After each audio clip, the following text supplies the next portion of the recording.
People's National Congress Reform, PNCR, presents Nation Watch. Hello and a very good evening to you all, wherever you may be. This is a special edition of Nation Watch.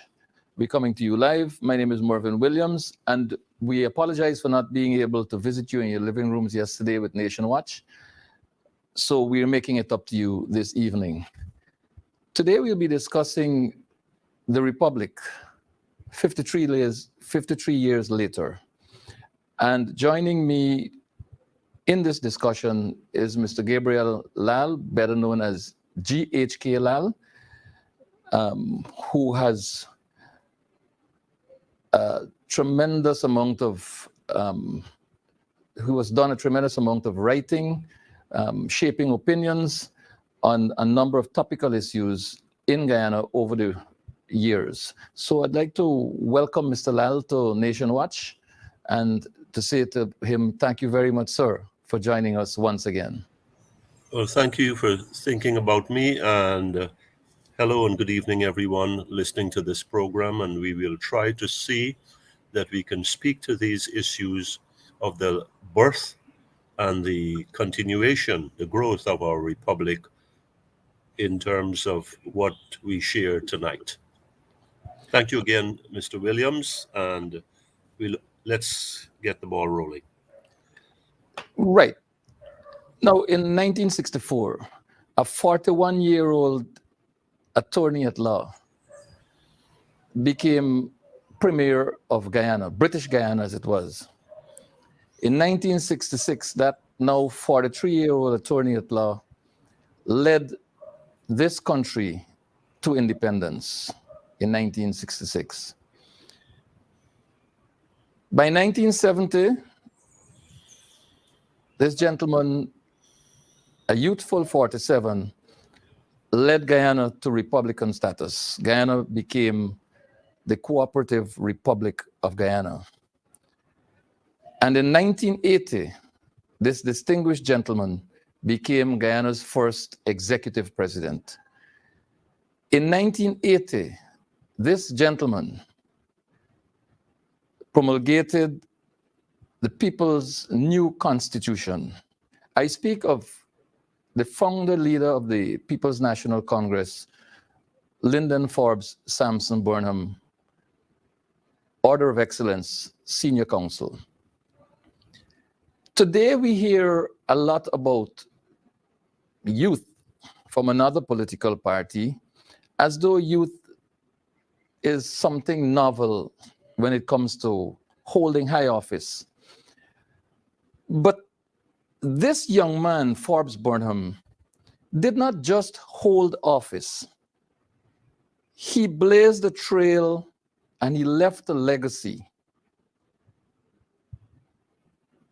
How would you compare governance today, in a general sense, to governance over that short period I referred to, Mr. Lall, from 1964, when Mr. Burnham was premier, to 1980, by which time Guyana was not only independent, we were a republic, and we had a new constitution crafted by the people of this country? Well, as you know, I was a young fella at the time, less than half of the age of Mr. Burnham when he took over in 1964, and way less than half. And I was gone here by the time the Constitution, I was gone from here by the time the Constitution came about in 1980. But I can tell you, in those years, there was the good side and the other side to Forbes Burnham. You know, today when I hear him being demonized and his group, his political group, being cursed at every step of the way, I ask myself, I lived through that as a youth, relative youth, and did these people, Mr. Burnham himself and the PNC, never did anything positive? Didn't they do anything enduring? Did they do anything that was constructive and progressive for this country. And I'm looking at the monuments that remain from that time, which is like almost ancient history for us now. We have the Linden Highway. We have the Demerara Harbor Bridge, which I was very close when it was being constructed, physically close. We have the National Insurance Scheme. We have a number of other things, which those are high points that I want to just look at. What he did is still with us today. Now, 1978, I think that bridge came into effect. 78, yes. 22 and 23. We're looking at 45 years later. Yeah. Almost a half a century later. And we've been talking in the past few years about building a new bridge. Compared to what we do today, I'd really like to see some bridges hold up for a quarter of the time.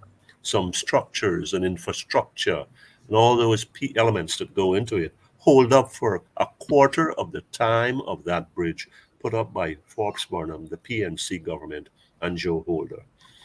We go to the Linden Highway. I think that was done by B.B. McCormick. I'm doing these things from memory. Yeah. I believe the company was Green Construction. Green Construction? Okay. Yeah. Thank you for that correction.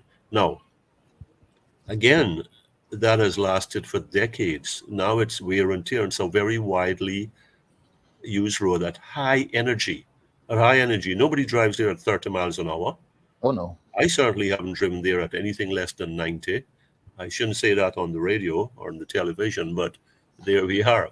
So wear and tear, sand trucks, huge vehicles, and it is there. The NIS, yes, we know what happened to the NIS with CLECO, but that handiwork that came in, administrative difficulties duly recognized over the years, and hiccups and question marks by workers and the disabled, etc., and pensioners and the sick. The NIS is the equivalent of what I have from the United States as Social Security. In terms, we have a support system when we get sick and we get older and when we have put in our time. So I look at these three things, the highway, the bridge, and the National Insurance Scheme, and say, this is a beginning of the good things that Mr. Burnham did, and they are still here with us today. And in some respects, they can still go for a few more years. Now, compared to what we're doing here today, if we're going to talk about infrastructure and the billions upon billions being spent, I have a problem, and I've been writing about this for years. The oil money, oh, and by the way, he didn't have oil money. He did not have oil money. He didn't have as much gold money. Sugar was there, and bauxite was there in the early 70s, and then those plummeted towards the latter part of the 70s. So now, I wish that the spending had been curtailed to some extent, but so then there were the fallouts from those. But in a nutshell, and to put our arms around this, what was done then has been lasting. What is done today? We open the papers and we listen to the commentators and the news itself, and what we have are things that are falling apart, that cost us tens, if not hundreds of millions of dollars, things that are leaving us to ask ourselves, leaves me to ask, what am I getting for this dollar? And this is with due regard to taking a minimum of 30, 40 cents out of each dollar for extracurriculars. Yeah, extracurriculars, which I think one is called more directly corruption, skullduggeries, shenanigans. All right. So what are we getting for our 60 cents on the dollar or 70 cents on the dollar maximum? We have things that are not holding up. We have things that are collapsing. We have things that are floating away. They've gotten a little better now. We have all these checks and balances today, unlike before, and still we have a situation where we are not getting value for our money. Now, in terms of people, Mr. Burnham did a lot, definitely, for supporters of the People's National Congress. And he did do some outreaches, but I wish he had done much more I wish that a man of his brilliance, of his, I think he was oratorically, physically, physically, and just his comportment and his presence. The man had such supreme confidence. He stood like a colossus in the region, not just in Guyana. And I think he really ought to have used that for the Guyana that has always eluded us. Instead of people migrating, instead of the middle class being decimated, I really felt that he could have used that for to put us in a better place than we are today. Today, today, we have politicians who look at us and curse us. They tell me, and I know that in Burnham times things were restricted and controlled, etc. Today we say we have democracy and we have a better degree of democracy and we have a higher level of democracy and we are free and fair.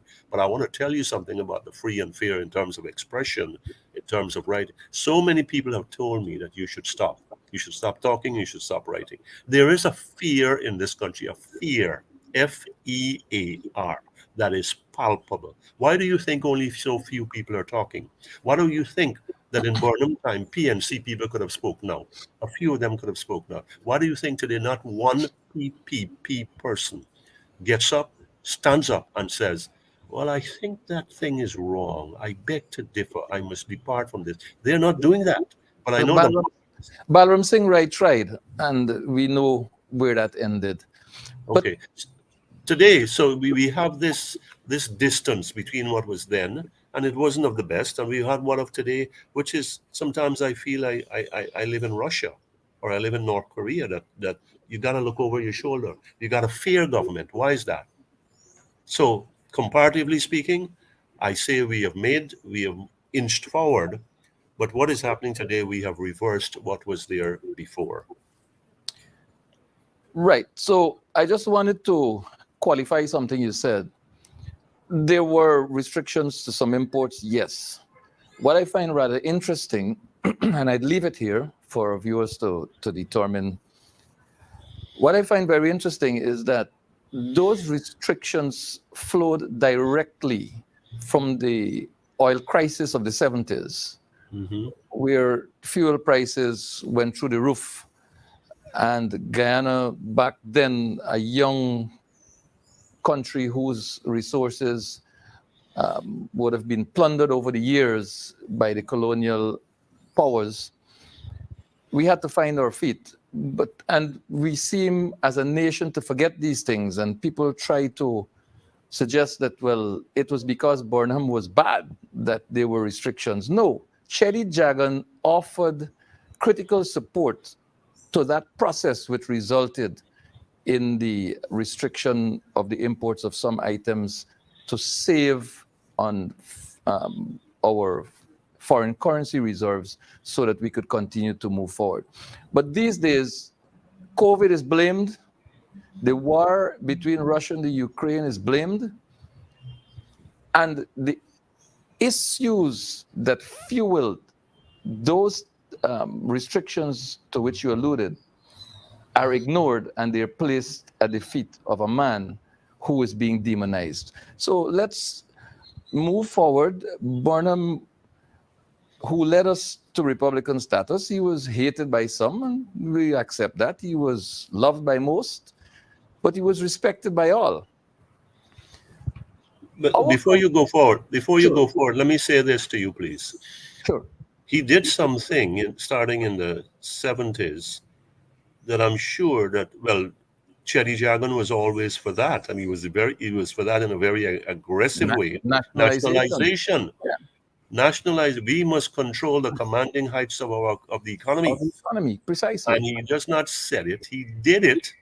And we lived with that. And yes, you're right, the 73 OPEC, the Israeli war led to that, the oil price shock, and which even the big countries reeled from. So a poor country like us, we were held hostage here. We were practically helpless.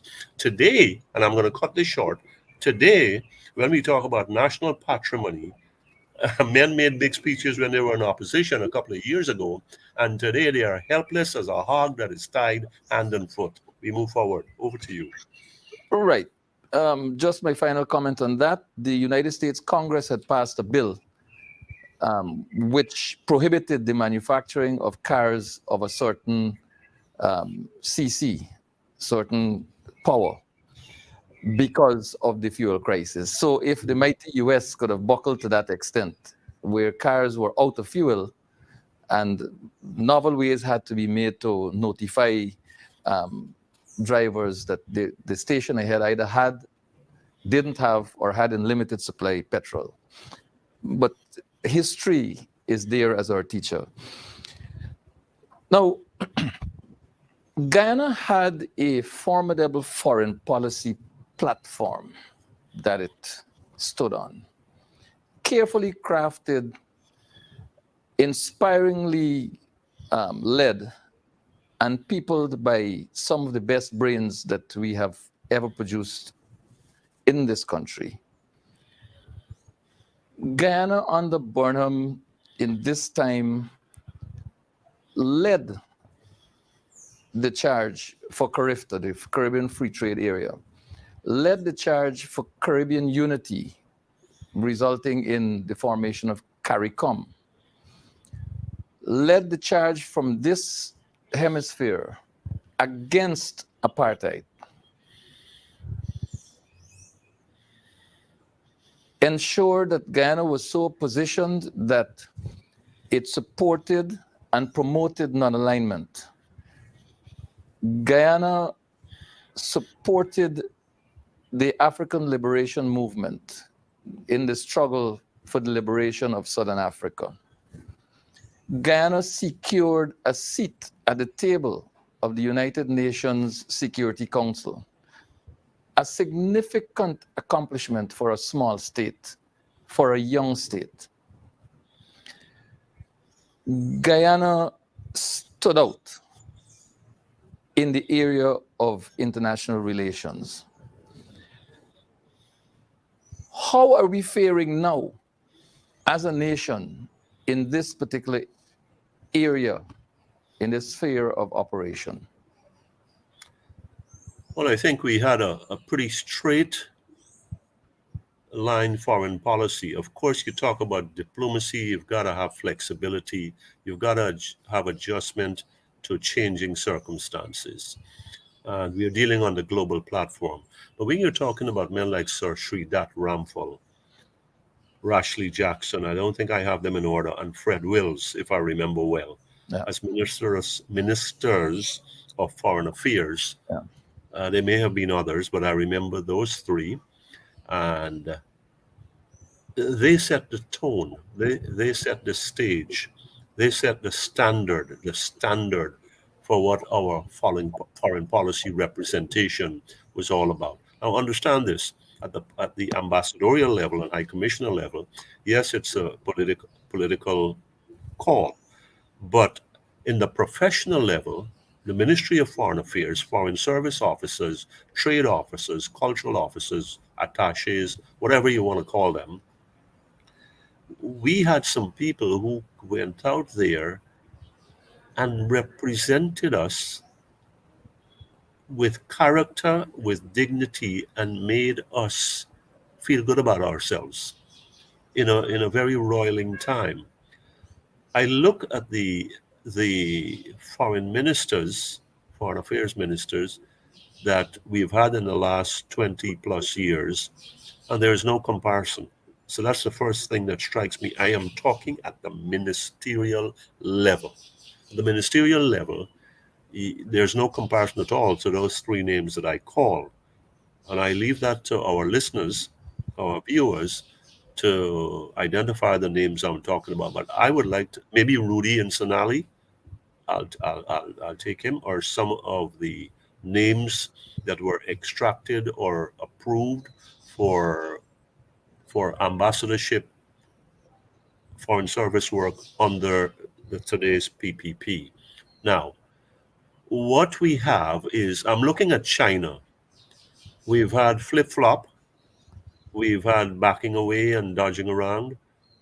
We have the Venezuelan situation, and I put that gently, and I see they're acting up. And what we have, one of the linchpins there is Carl Greenwich, who is of PNC heritage. And again, I think I have that right. So he is one of the mainstays there. And it speaks to the deficit within today's government ranks, the PPP ranks, in our most sensitive areas. I don't think we could have had the situation we had in India under Forbes Burnham or Desmond Hoyt. Hell no, excuse me, my language. We could not have had that abomination that happened in India with an ambassador, a high commissioner no less, who embarrassed all of us. I felt like if I cursed that woman or that dog or whatever else.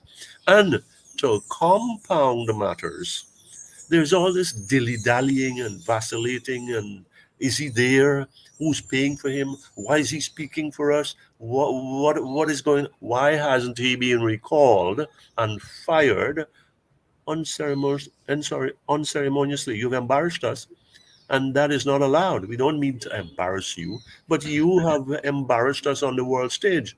I think they have in India, they have to have almost everybody present there as ambassadors. What are those guys thinking about us? So you look at that.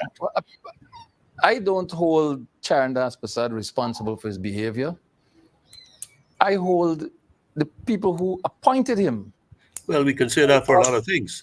Who knew the character of the man, who knew what he did, who knew what he facilitated and what he was rewarded with for what he did. So they knew exactly who and what they were dealing with when the appointment was made. So the embarrassment, the national embarrassment, is properly placed at the feet of Irfan Ali and Bharat Jagdeo. Well, I certainly wouldn't disagree with that at all. As a matter of fact, I endorse that because the old people had a saying, or at least they had in my time, and I'm older than you, Mr. Williams. Show me a company and I can tell you who you are.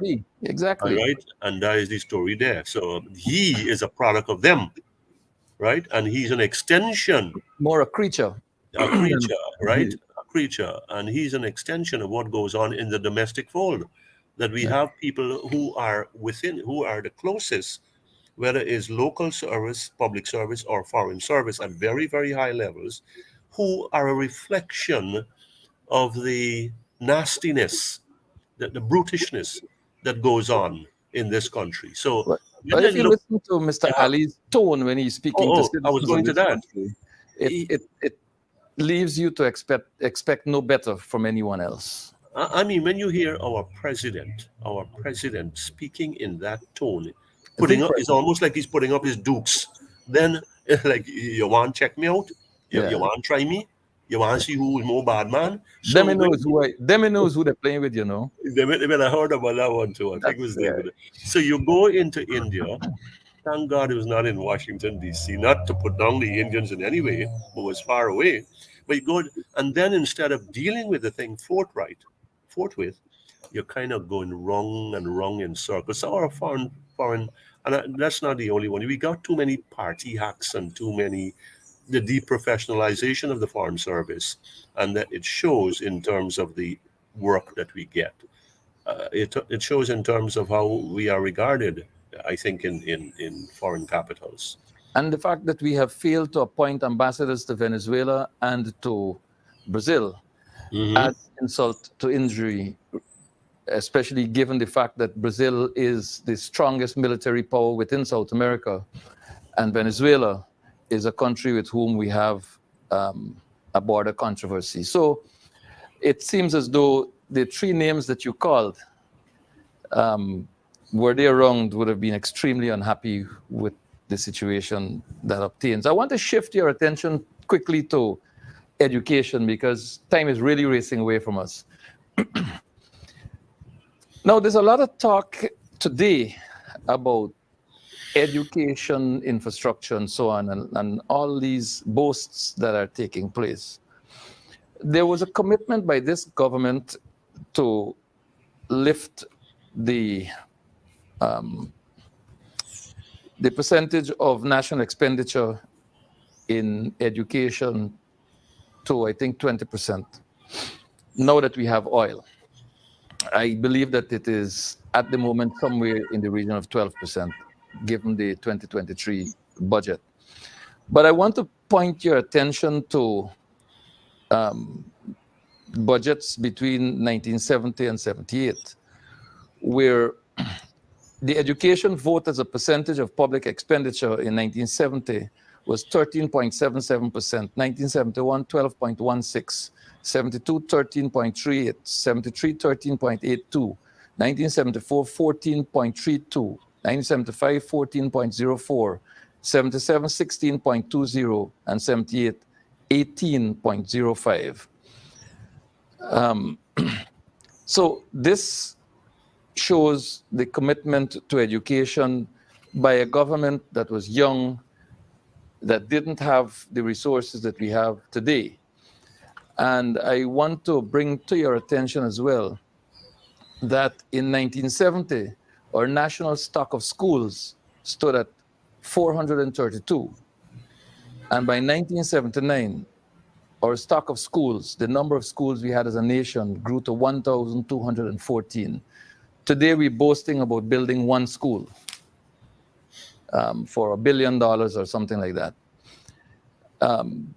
As a young nation, in 1970, our schools population, total schools population, was 182,155 on roll. By 1975, we grew that number to 235,077 children in school. These are some of the accomplishments of a government. And I must tell you that in 1979, our teaching establishment stood at 10,757. I don't know what the comparison is today, because information is not readily and publicly available. The third point I want to make on education is that between 1970 and 1979, 17 nursery schools were constructed, 25 primary schools as far as Chinoing in Hinterland, Guyana, Region 7, and 26 secondary schools, one of them being St. Ignatius Community High School in the Rupununi. This is where a young nation started, and this is where by 1979, a young nation stood. What are we looking at now in 2023 with oil resources, with a multi-billion-dollar budget, a budget bigger than any we've ever had, 40% larger than its predecessor budget? And we are still seeing a situation where there is not a willingness, there's no evidence of a willingness to invest appropriately in education. Given this background that I've provided you with, what say you about where we are and where we're going? Well, I'll tell you this, I must congratulate you on your numbers. You certainly have a reel of them there. And I just want to stay there for a moment. It seems that every year that you spoke about in the 70s, the number of dollars, the percentage of the budget that was allocated or earmarked for education kept increasing, no matter how small.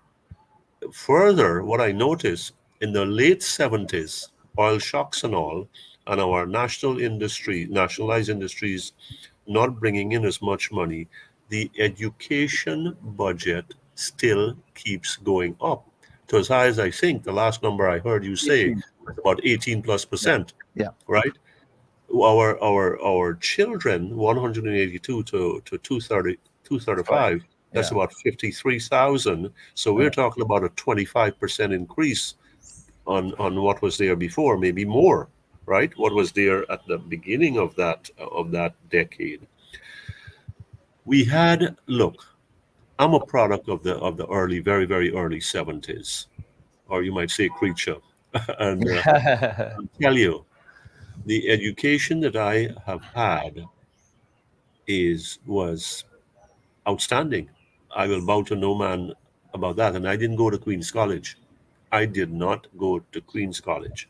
Okay? Now, and I will not take a second seat to anybody on that part. And that was a 60s to early 70s education.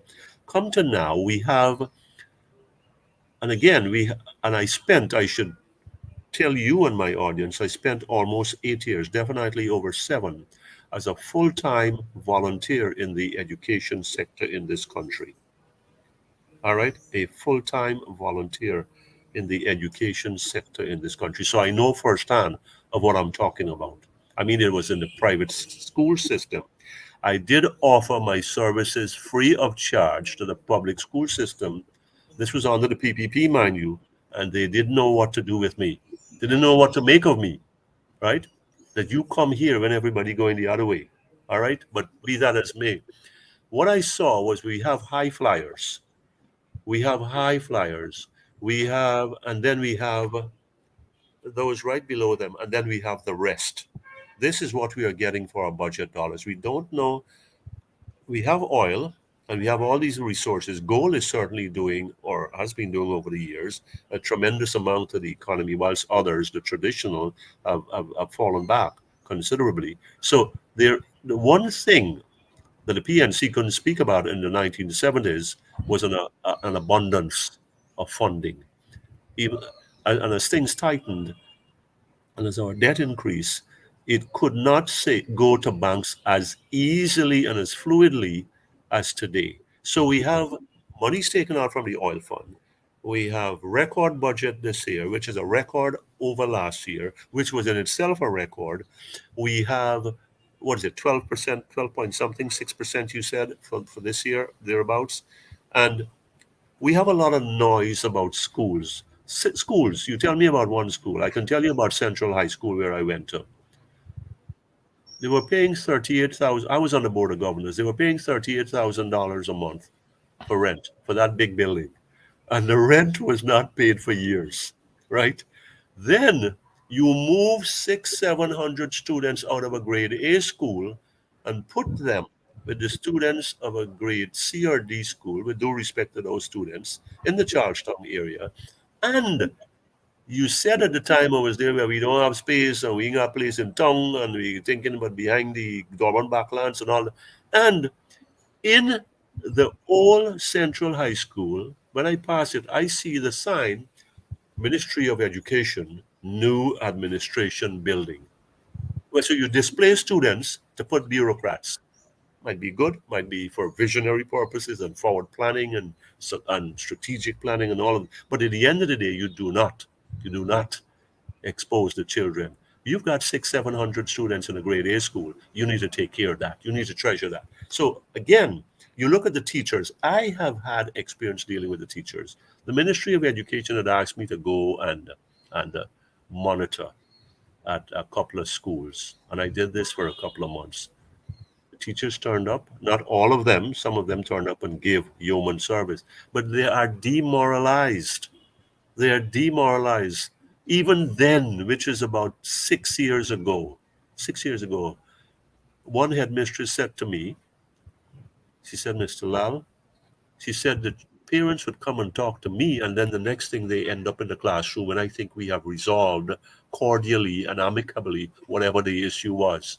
Those didn't make the newspapers, and they were cooled down. Now we hear about teachers. So when, again, I go back, when we have the politicians at the Ministry of Education and at the head, overall nationally, speaking in this aggressive and hostile tone, then people in the country are not deaf, dumb, and blind, not with the technology we have today, and so they feed off of that.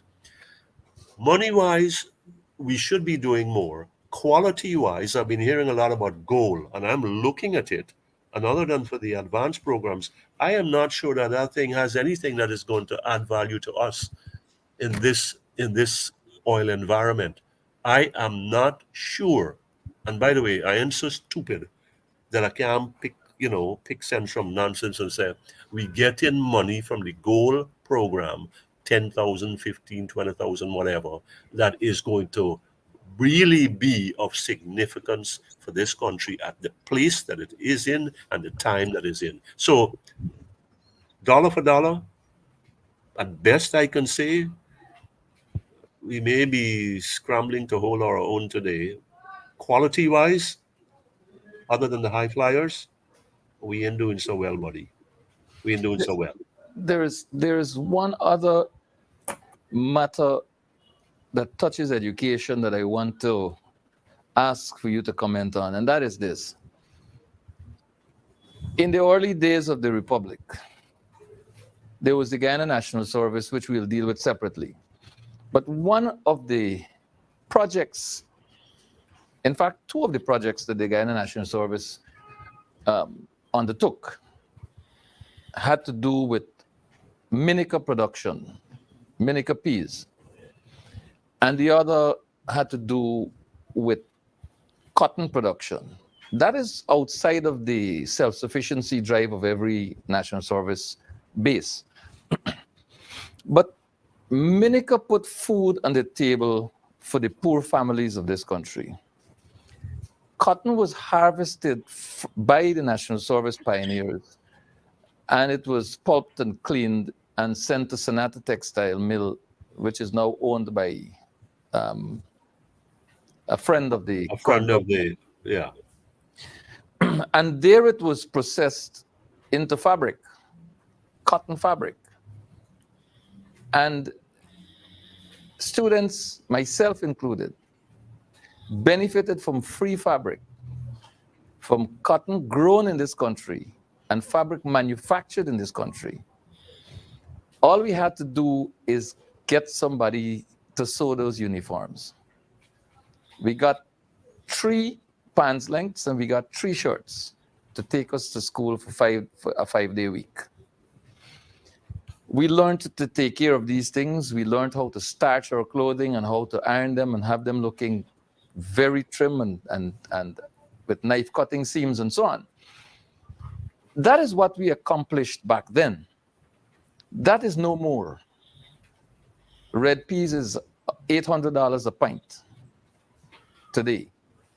And all the fabric that can be afforded by the poor comes from China. How do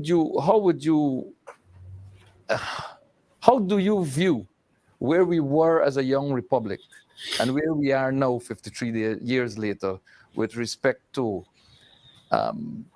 that singular diet aspect and or clothing our children and our young people from homegrown products and material? Well, I'm going to answer your question in the Jewish fashion, the rabbinic fashion, by asking you a question. How are we going to go from doing 8 subjects, which I did? 10 was a big number back then, maybe 11 or 12, maybe the real outlier. 8 subjects to doing 18 and 20 and 22 and 24. Where are we going to find the time, sir? I ask you. I ask the parents, I ask the students, I ask the teachers, I ask the system.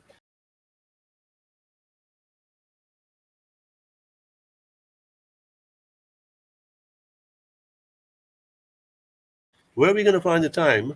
Where is the time set aside to allow for that kind of comprehensive introduction, participation, and conclusion that you get from the classroom into the field, into the homes or the businesses or however that worked out, and you have something that I own, I was involved in, that I'm a part of, and that I can show and say, this is local, and this is mine. We can't be when we are doing 15 subjects, and we have music outside. Where's the time for sports?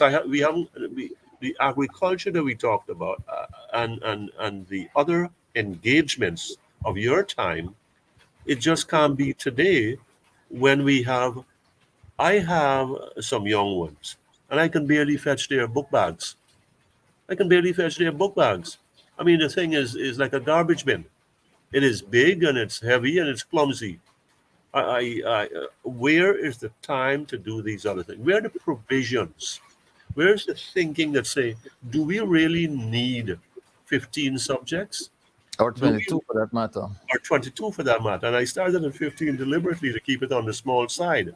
And so this becomes a talking point, and we have won the regional award for the most subjects and the greatest distinctions, and that's And wonderful. highest levels of burnout, I guess. Yes, and I mean, how many of those people have we seen? That little cream of the crop, have we seen, or just below them? We have heard about them in glowing terms in the years after. I know of a couple who have burnt out because they peaked too early and then they just fade away. Now, we wish those children the best, but I think the system is set up so we can make speeches, we can be before the cameras, we can spend money and talk about yesterday versus this one. And the numbers today are so humongous, and I don't like that word. They're so enormous that there's always this, well, this was done that. We were a young republic then with little resources, but we were resourceful. Sir, we were resourceful. We have all the money in the world today, or so they tell me, and we don't know what to do with ourselves. We don't know And how we, to. as citizens, are not benefiting from that, Well, I might all add. right. Now, Yes. I want to shift attention to a burning issue. It was during the years as a young republic that Mr. Burnham and his government set up that facility at Garden of Eden that used to be Guyana Electricity Corporation in those days, and set up a similar facility in, I believe it was Anvawak in Berbice, which we have grown accustomed to identifying as the Demerara Berbice interconnected system. A very disgusting thing to hear these days because you never hear anything positive about it. So we, as a nation, benefited from the establishment of electricity generation to satisfy, to a large extent, national consumption. We know that we hit a snag in the 1980s as a spin-off from the 1970s oil crisis and our inability to procure sufficient fuel to power those plants caused power outages, which created a lot of inconveniences for people and so on. But the fact of the matter is that the electricity generating and distributing system or systems was set up by Forbes Burnham and the People's National Congress, government of Guyana, during the early days as a young republic. We have not expanded much beyond that where we are now, but we have issues with gas to shore pipeline and gas to energy projects which have not benefited from any studies, which are clearly going to be burdens on the people of this country for decades to come. And there's disagreement about who is funding what, with fights at the highest level, with one high government official saying that this company will fund it, and the company says, I'm sorry, Guyana will have to fund that. So, and we also have the tripling of the cost of that gas to energy project, which now tops, I believe, 2.1 billion US dollars or something like that. And we have something that has been touted for some time, the Mile Falls hydro project, which is also destined to be a yoke around the necks of this country's citizens if it were to come off the ground for several decades to come. The cost of electricity projected from that entity as well has tripled from the time it was first touted to now, and only the makings of a trail can be found as evidence of anything having been done in establishing this hydro project. So here we are with what we accomplished using meager resources in the 1970s as a young republic to an abundance of oil wealth and confusion reigning supreme in the energy sector And until now, we can see no evidence of anything having been done in the past 2 years to say that there's going to be relief. Where are we headed? The energy situation is fixable. That's the bottom line. And you know what I want? Why I'm saying that? Yes, I hear you about the 70s and minimal resources or way, way less resources. And amidst times of crises, falling commodity prices, oil shock, and those are there as the facts and circumstances. Now, go back in the Granger era, the David Granger era, which is very, very recent. GPL, as we know it, was in shambles, and we were plagued with blackout and unsteadiness and all of that. In those 4+ years that the Granger administration was there, things stabilize. Let's be straight. They weren't optimized, but they stabilized in the years, the handful of years that David Granger was there at the GPL. I happen to have met, for a personal matter, solar matter, with Mr. Albert Gordon, who was there as the CEO, the Jamaican fellow, engineer. He's gone now. He said, I don't want any more to deal with here when the government changed. I've been back here since then.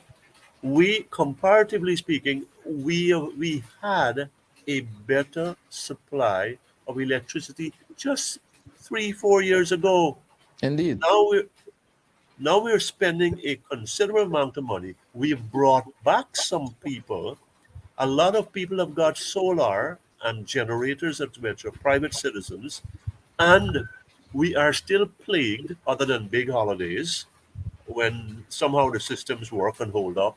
We are still plagued with blackouts and inconsistencies and etc. Now, I want to shift now to this gas to shore. Look, you want it, Mr. Williams, and I want it, and every guy who's listening here want cheap electricity. It'll be stupid if we don't want to, regardless who gets it for us. We want cheap and dependable energy supply. Our businesses want it, our residents want it, our children want it to study, and our people need it to work. Tell me something now. Tell me how you arrive at this 6 cents per kilowatt hour. What are the underpinnings? What are the supporting documents? And let us look at this in the interest of transparency that the president loves to talk about, in this, the 21st century, and say, well, you see, this thing makes sense. Nobody in his right sense is going to disagree with it. So you are pushing forward something which is going to benefit foreign investors and friends of the government, and which I have a feeling, the dread, that is going to be another yoke around our necks. Because it's gone from, what was it? Under the Clonbrook scenario, which is a straight line to the Wales scenario, it's gone, and correct me here, Mr. Williams, from, I think, 800 million to 1.3 billion price tag when this thing is all said and done. Not That with has those that people who that are there. has. I'm sorry to interrupt you, but that has absolutely nothing. Right? Is that what you're saying? That's just getting the gas there Yeah. and setting You up still the got to plant. build a power plant and a Yeah, conversion plant. and lines for distribution. Yes. Those wait till we get the prices for those. So I want to. We have what, 10 minutes remaining. Yeah. I want to touch briefly on two issues here. One is the indigenous issue, which is being misrepresented by some who hold power in this country, including executive power. Here's what the Catholic Standard had to say, and this was in 1976, in an editorial on 9th of April 1976, and the caption of that editorial was "Justice for Amerindians." And I'm sure you can dig in your archives and find this. Here's the quote: "Justice was done for our Amerindian brothers when the House of Assembly made law the Amerindian Amendment Bill, which removed the stigma of inferiority inherited from the colonial days. The bill gives full rights to Amerindians as citizens and also grant communal titles to Amerindians of lands traditionally occupied by them. In a history-making ceremony in Parliament, over 60 Amerindian communities received certificates of title to 4,500 square miles of lands, end of quote. This is ignored by the People's Progressive Party in today's administration, and they tend to feed the narrative that says indigenous land issues came to life sometime after 1992.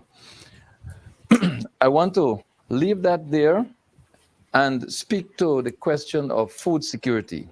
Very quickly, there was the National Agricultural Research Center, which was beefed up.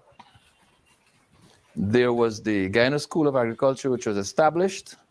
There were some 26 community high schools which were established. The President's College was established. And all of these community high schools were outfitted with tools to do TechVoc training in metal and wood and so on, and agricultural science. In fact, the President's College has 100 acres of land and is, in the record, the first institution in this country to export tilapia. The first tilapia is exported from the President's College.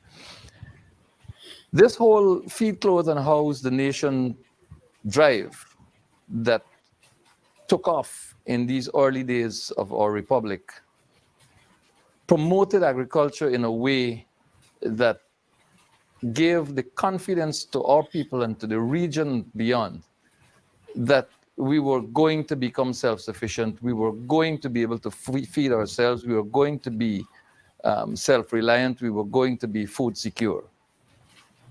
Somewhere along the line, we lost our way as a nation, and we are now importing perhaps more than 50% of the foods that we eat. How would you rate us then and now in terms of food security? And if you like, a passing comment perhaps on the indigenous issue. In terms of food security, many of us who can afford it have to bring in stuff. Obviously not perishables. Those who can't are dealing with rising costs, and so they have to do without in terms of food security, almost half of our population, I would say, a good percentage of our population are insecure. I think it was the IDB that says we don't have 3 square on a given day. If I remember well, that was about 43%. Yeah. Now, the groundwork was laid back in the 70s. Build on it, give some regard to it, make some mention of it, but that is part of the program of the current PPP government and the ones before, that nothing that was ever done before is acknowledged or given some level of appreciation, however minimal. You know, a start was made there, and we have improved it and we have built upon it, and so on and so forth. No. It's either dismantled or it's dismissed out of hand as though it never existed. This thing starts from today. Here it is, we are talking about all this money and all this oil, and we are importing, if I think it was $6 billion last year, and we're talking US dollars, $6 billion in food, and that money ain't going to no oil boat out there. That food, that's for us. So food security, we got to wait for the boats to come in, and then look, I just bought some oranges. We are buying oranges that come from outside. Last week I paid $5 for $1,000. 5 oranges for $1,000. So what food security you're telling me about? COVID, we needed, what's that thing called again? Lemons and necessary vitamin C and citrus. And you got to pay hundreds of dollars for one. Things $200 for lemon. That are grown here. Now, the COVID have eased, at least for now, in terms of our concerns. So that may have gone. But overall, when we have people going and buying 8 bora for a couple of $100 and 4 Bangor Mary's fishery and sweet potato for £1 for 100, what kind of food security are you talking about, sir? What kind of food security can anybody in the government tell? And then telling me about some middleman and some the vendors. The vendors is you people, do something about that. The middlemen are your people, do something. So in terms of food security, the short and long answer is that plenty talk, plenty dismissal of what was done before in the 70s and other years. And we are in control. We are doing all these things. So then why can't we have a proper meal and all of our people in this time be feeling secure in terms of what they can offer their families? That's what I'm particularly concerned about. The poor people in this country can't buy imported stuff. Now, in the indigenous community, and quickly I can see the clock ticking furiously with us here. Oh, yes. As you know, I am Roman Catholic. As we all know, the Roman Catholic Church back in the 70s could not have been said to be an ally or a friend of the government. So for the Catholic standards, as a matter of fact, they were on a collision path since then, the PNC government. And so for an editorial in the Catholic Standard, the organ of the Roman Catholic Church in this country, to say, what was it, justice for the indigenous community, indigenous people, I said it took a lot of courage. It might have been Morrison or whomever, Father Mark, a lot of courage, a lot of integrity, a lot of decency for them to call the act, the Amerindian Act that came out then, for what it was, giving dignity to our first citizens. Today, I think what has become the norm as in government circles, they got two things here. I'm going to bring in black people here too. Black people are thugs and Amerindian people stupid. I asked my fellow Guyanese of the Amerindian extraction to forgive me for repeating that in public. But that is the mindset. They're stupid, so you could shovel any nonsense down their throat. You could you could dump any garbage from them. Really, back in 1976, you had a palpable, a tangible development, legal, parliamentary development, legislative development that say, look, you are our brothers and you are entitled to this kind of consideration, clean consideration. And that was what was done. And for the Catholic Standard to say, hail, that speaks for itself. Well, today what we have is trampling on the rights of indigenous peoples, refusing to consult with them, selling carbon credits from forests that they own legally as private citizens, as communal citizens, communal titles rather. And bypassing the leadership structures. Yeah, and telling them, here's the pittance to which you are entitled from the money that we got from your assets. I don't ask no question. No, there's a marked difference there. Yeah. And things have really changed. I am not sure that we are, as a republic, positioned where we ought reasonably to be positioned. I know between 2015 and 2020, we were once more realigning ourselves as a nation to get where we ought to have been much earlier than 2015. Unfortunately, the events of 2020 have caused another changing of the course for the worse. So that would be my closing comment. Mr. Lall, I want to thank you very much for joining me on Nation Watch, the special edition today, Monday, 27th February, 2023, as we discussed the Republic 53 years later. To our viewers, I want to tell you how pleased I am that you have joined us again and that you've stayed with us. And I urge you to join us again next Sunday for another program. Mr. Lall, thank you very much. Ladies and gentlemen of our audience, God bless you all.